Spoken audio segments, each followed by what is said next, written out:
This was how it all started, a small flame from a lighter applied to a plastic bag filled with bedclothes or similar. As far as the experts are concerned, the matter is clear. They've been through a number of tests and experiments, and they've been able to make a picture of how this most disastrous fire could possibly happen.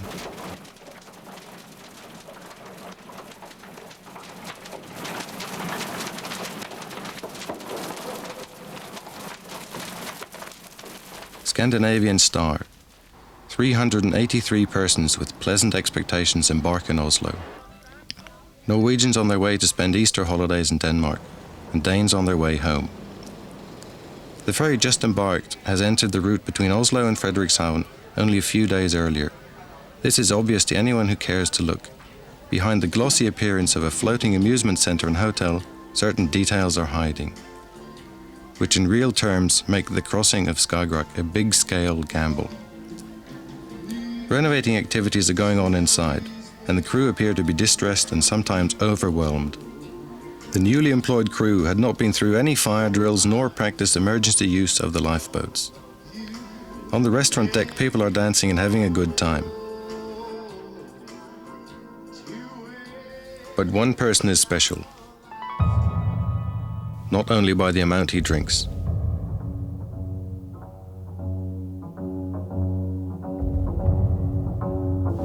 The man is thinking of arson.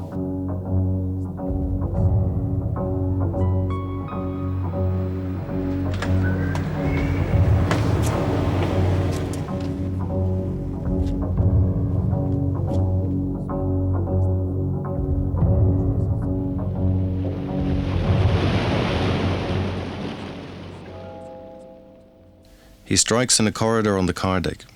In the expert's opinion, this was where the disastrous fire was kindled. Here they find the remains of bedclothes, paper and plastic foam. No traces of inflammable liquid have, however, been spotted. The experts are convinced about arson, also because other alternatives can be ruled out. The fire did not start in the hydraulic system. No indication of electric ignition. No traces of initial overheating in the casing. No reason to believe that the fire started off in the ducts of ventilation.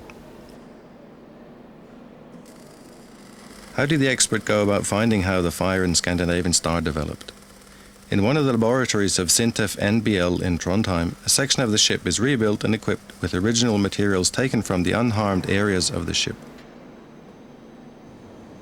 A corridor and a 3-level staircase have been tested out. A fire starting off in this corridor causes damages and a situation very similar to what was found on the ship itself. These full-scale experiments clarify in an important way the picture of what happened that disastrous night.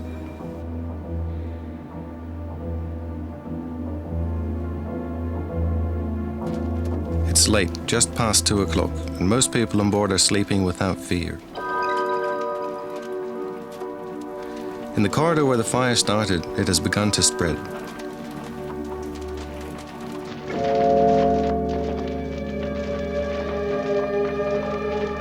The burning walls produce huge amounts of dark smoke, a smoke with a crucial influence on the catastrophe.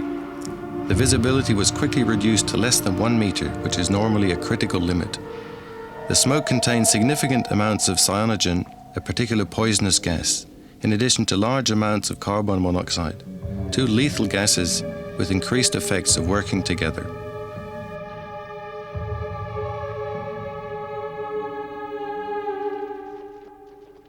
The burning and smoke producing material was only a 1.6 millimeter thick plastic surface on non-flammable boards.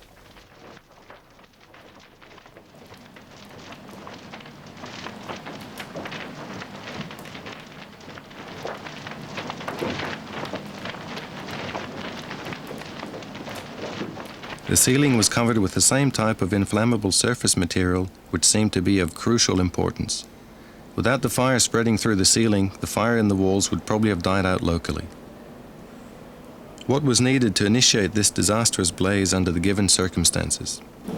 The experiments gave the answer: 2 waste bags filled with clothes. From the start fire in the starboard corridor, the smoke fills up the nearest staircases and reaches the cabin floor.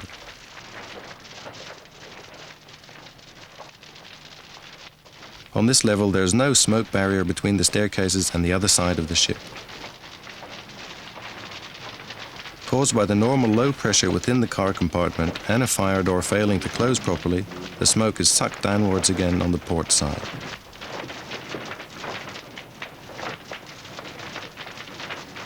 Subsequently, also the corridors on the cabin floor are filled with smoke. The flames follow into the corridors, across to the port side and down the other staircase.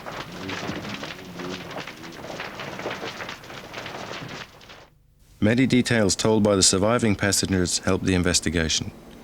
People have observed and can describe the very fast development of smoke and fire.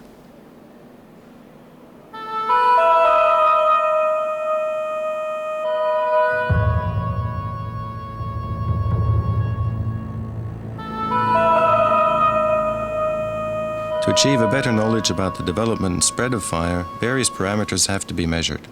The smoke itself contains a lot of important information, which is made accessible inside a hood and well-specified chimney tube where all the smoke runs through. The results from the measurements can be used to calculate the spread of smoke and gas throughout the ship. Chameleon is a computer program which can be used for this purpose. It can handle very complex information and calculate both fire spread and smoke distribution. In a fire like this, the roaring and incinerating element is not the most dangerous ones. The real threat to life is the smoke with its toxic components, visibility reduction, and scaring capacity. The combination of ventilation-generated low pressure in the car compartment and the open fire door next to it caused the heavy smoke to move extremely fast. As long as the ventilation system worked, many of the cabins were kept under overpressure and free from smoke. When this stopped, the smoke also entered the cabins and the catastrophe was a fact. 158 persons never managed to escape through the smoke-filled corridors to the deck area.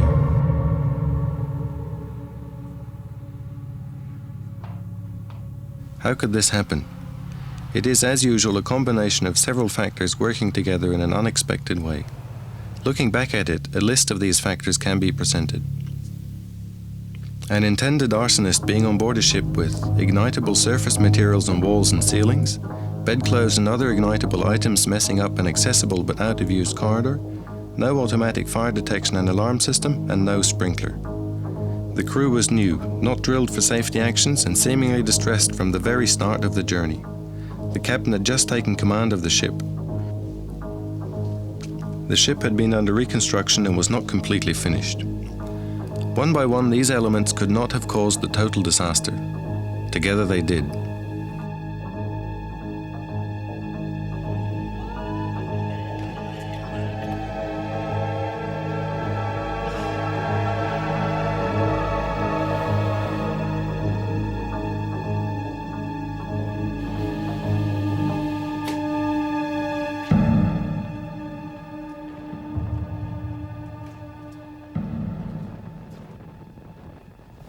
Does this mean that disastrous accidents like this are unavoidable? The investigation team working on the Scandinavian Star fire is convinced that there should be no repetition if the right safety lesson is learnt. The materials allowed for use on walls and ceilings in this type of ship must meet more restricted criteria related to the fire load as well as smoke production.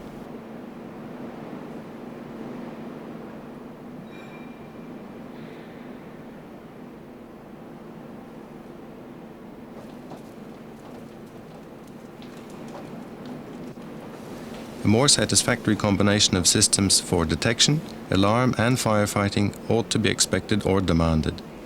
This with added concern for proper training of the crew, better information and guiding aids for the passengers, and the right priority for safety in general would be a reasonably good guarantee.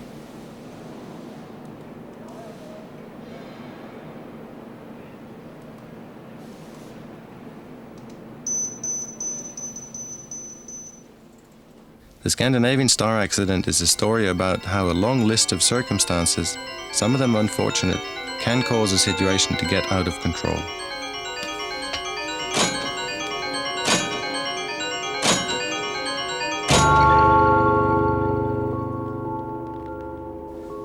However, despite all this, the message is clear. Catastrophes like this are possible to avoid.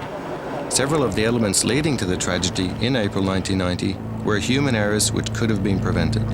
But When the arsonists embarked, it was all too late.